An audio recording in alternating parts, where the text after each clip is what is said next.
भगवत अमृतचंद स्वामी यहाँ अहिंसा की व्याख्या करते हुए अब मांस की व्याख्या किए, मद की व्याख्या की, अब मधु की व्याख्या कर रहे हैं। मधु सकलमपि प्रायो मधुरहिंसात्मकं भवति लोके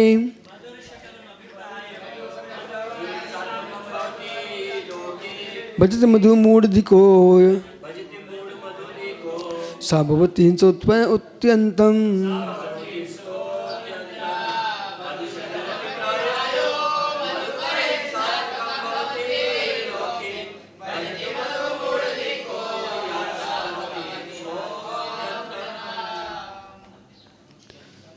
यहाँ पर कह रहे हैं मधु सकलमपि, मधु सकल, सकल नहीं टुकड़ा, अंश, सकल शकल, तो एक सकल तुम्हारी सकल चेहरा, सकल वो भी सकल है, ठीक है। अब सकल यानी संपूर्ण, निखिल, वो सकल समान जो ना वो सा होता दंती वाला, सरोते वाला नहीं, सरोते वाला, समझ ना, ये शकल टुकड़े वाला, ठीक है। और शक्कर वाला, शक्कर में भी शक्कर वाली रहता है। और जो सकल है ना, सकल वो कौन सा सा, ये सा नहीं है, वो सकल है ना वो सरोता वाला है, हाँ वो शकल है, ये चेहरा है वो शकल है, शकल नहीं शकल है। और ये क्या है, सकल टुकड़ा। तो मधुस्क सकलमपि प्रायो, प्राय करके, बहुत करके, मधुकर हिंसात्मक, मधुकर हिंसात्मक, मधुकर भवनों की अथवा मधुमक्खियों की जो शहद है उसका मल है, उसे खाया हुआ बमन है, ये हिंसात्मक ही है। बोले क्यों, भजती मधु मूढ़धिको, जो मूढ़ प्राणी, मूर्ख बुद्धि अज्ञानी मधु को भक्षण करते, भजती स अत्यंतम हिंसका, वो अत्यंत हिंसक है। मालूम कैसे से कैसे तोड़ते हैं, आग लगा दिए, पानी फेंक दिए छतों पर, छतों के ऊपर पानी फेंक दिए, कितनी सारी मक्खियाँ मर रही हैं, उनके अंडे रखे हुए हैं, उसके बहुत छोटी छोटी मक्खियाँ खत्म हो गई, उसे चिपक गई, ऐसे निचोड़ती है। ओहो, उसके मल से अंडे बनते हैं। तो मल समझना चाहिए। इसलिए जो लोग औषधि का प्रयोग करना चाहते हैं, अब कहाँ जैन आगम जैन दर्शन धन्नो, लोग इस शहद को बड़े चाव से खाते हैं। और सुनो ध्यान से, लोग चिन्नामृत में डालते हैं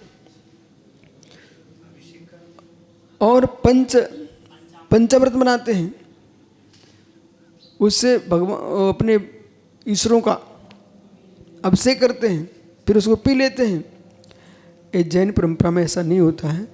एक मधु की बूंद के प्रयोग करने में 7 गांव के जलने पर जो हिंसा होती है अथवा 12, वो दोष लगता है। इसलिए किसी प्रकार से, चाहे वो आँख में की ड्रॉप हो, चाहे कोई औषधियाँ हो, चाहे बच्चों को पिलाने की वो सिरप हो, ये कुछ लगाने के नहीं है। गालों पे लगाओ, अपनी गाल चमकाने के पीछे दुनिया के जीवन को नहीं देखते हो, ठीक है। वैसे कोई नहीं बनता। यदि तुम कृत्रिम भी बना रहे ना तो मधुमक्खी पकड़ते रहते। हाँ, तो जो भी कर रहे हैं, तो आप, मेरा प्रश्न है, घोर पाप करे कोई 7 नरक जा रहे हैं तो तुमको भी जाना चाहिए क्या? बस ये पढ़ के कहने से आपकी ये बहुत बड़ी भूल है देश में, चाहे यशोधर जी हो, चाहे जगत में कोई भी प्राणी हो। बेटा भूल क्या जगत में,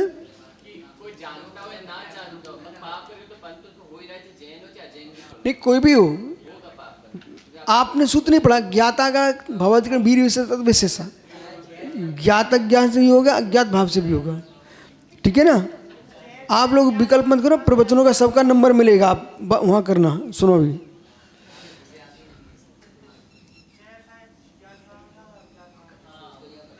तो ज्ञात अज्ञात भाव से कोई ये ना सोचे हम जैन नहीं इसलिए हमको पाप नहीं लगेगा। चाहे जैन हो चाहे अजैन हो, कोई भी हो, पाप तो लगेगा। तुम ब्राह्मण हो इसका मतलब ये नहीं कोई कुछ भी पाप करे तो पाप नहीं लगेगा। मांस खाने से क्या ब्राह्मण को पाप नहीं लगेगा क्या? ऐसा नहीं होता, उसको भी नियम से पाप लगेगा। चाहे जैन हो वो भी गलत करे उसको भी पाप लगेगा, चाहे क्षत्रिय हो गलत करे जो भी करेगा उसको पाप लगना ही है। पर इसमें जाति बलवान नहीं होती है, इसमें आचरण परिणाम ही बलवान होते हैं। ये जाति पाति के विकल्प छोड़ दो, आपका आचरण जैसा होगा वैसा पुण्य पाप का बंध होगा। प्रायश्चित लेकर प्रत्याख्यान भी करना पड़ता है। बुद्धिपूर्वक विवेक से प्रायश्चित लो, अंतरंग से विशुद्धि पूर्वक, और उस प्रायश्चित का पालन करो और ऐसा पुनः पाप नहीं करना तो तुम्हारा पाप खंडित नष्ट हो जाएगा। इसलिए तो हो रहे हैं ऐसा मूर्धि, कोई भी मूर्धि, यदि आप वैद्य भी हो ना तो आप शहद की जगह गुड़ की चाशनी, शक्कर की चाशनी, मिश्री की चाशनी में दवाई दो, स्वास्थ्य ठीक होगा। और यदि मरना नियत हो चुका उसका तो तुम मधु की शहद भी दोगे तब भी नहीं बचा पाओगे। बहुत सारे नेता प्रतिदिन शहद खाते थे, ठीक है, जैसे कि गांधी जी, और हाँ विनोबा भावे जी, और अपना मूत्र भी पीते थे, देसाई जी, समझ रहे? तो ये लोग अब जैसे कि विनोबा भावे शहद खाते थे तो समाधि की बात की, तो समाधि कैसे क्या करें? आप पहले शहद खाने वाला समाधि कैसे कर सकता है? क्या क्या किसमें नहीं डल सकता? अवश्य अनुपसेव्य, ठीक है ना। लेकिन ऐसा है औषधि में गोमूत्र का प्रयोग आयुर्वेद में होता है, इसलिए कल्याण कारक में, इसलिए अलग से औषधियों की व्याख्या की गई है। इसलिए ऐसा नहीं है। एक कोई ने भेजा था भोले के पास, तो उसकी दूसरे में गंध देख मन नहीं डालना आंखों में, आंखों की दवाई थी उसमें गोमूत्र भरा था।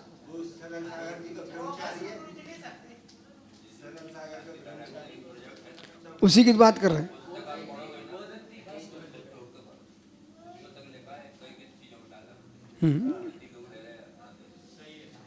तो उन वृत्तियों को देखो भाई, तो ऐसा ना सुब्रत सागर जी, आप बहुत अच्छे आदमी हो, धर्मात्मा जीव हो, आपने पुस्तक को देख भी लिया है।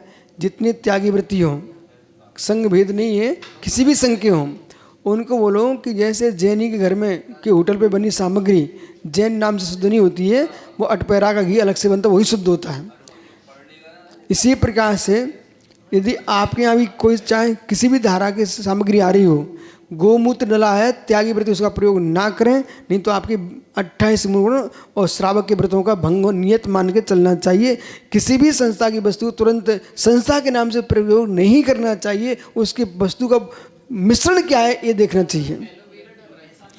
और जैन व्रती एलोवेरा नहीं ले सकते हैं, और जो व्रती एलोवेरा ले रहे हैं वे अनंत काय का सेवन कर रहे हैं। अदरक नहीं खा सकते हैं, गुड़बेल नहीं खा सकते हैं। यदि आप प्रयोग कर रहे हो, आप अनंत काय का प्रयोग कर रहे हो, आप गिलो का सत इनका प्रयोग नहीं कर सकते हैं। जो भी वृत्ति कर रहे हैं वे अपने आप को वृत्ति न माने, देह पर इतना राग न करें जिससे कि अवच्छे का प्रयोग करना पड़े।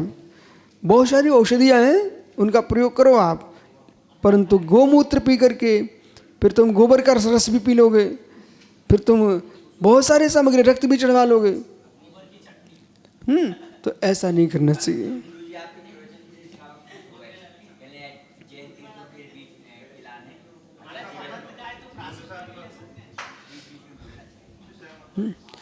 तो जैन तीर्थों की भी रक्षा करो, जिससे तीर्थंकर बनते भगवान उस संयम की भी रक्षा करो। गोमूत्र का प्रयोग करके अपनी दुर्दशा मत करो, ठीक है ना। और आप पहले सुनिए भाई, यही विषय चल रहा है। मांस के टुकड़ों गर्म करो, प्रायश्चित हो जाएगा क्या? नहीं हो जाएगा।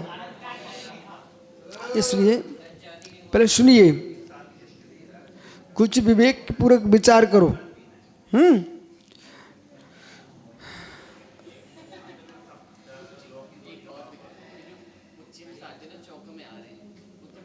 और सुनिए भाई, काला नमक किसी प्रकार से नहीं खा सकते आप लोग।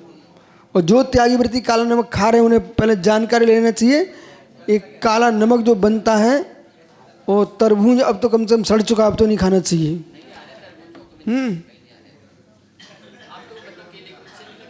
क्या? और जिनके कद्दू के त्याग हैं वे कद्दू के चिप्स भी नहीं खा सकते। चलिए, अरे तो भाई सुनो ना, आपको तो दिखाते हैं, हटा दो, तुम्हें क्या टेंशन है। पर ये विचार करो, हम लोग कैसे झेल रहे, तुम्हारे लिए पता है आपको तरबूज को। तो सुनो, ऐसा है, अगला प्रश्न है उनका, ये प्रश्न है, देखो आपने चिप्स तली, वही तुमने केले की चिप्स उस कढ़ाई में तल दी, उसी में उसके, तो फिर वो तो गड़बड़ हो गया ना सब। तो ऐसा करो ना, उसमें अपन को मालूम है तो केले के भी मत खाओ, वो भी खाओ। क्या बड़ौद में क्या हुआ, हमने 2-3 बार संकेत किया सुब्रत सर, हमने देखो सब परेशान हैं, तो अपन टमाटर नहीं लेना था, पर हर जस्ती में टमाटर पड़ते हैं, हमने लौकी की छोड़ दिया, हटाओ। अब तो लौकी देखने में पसंद ही नहीं आती, समझ रहे कि नहीं। अब सुनो भाई, यहाँ शहद की व्याख्या चल रही है।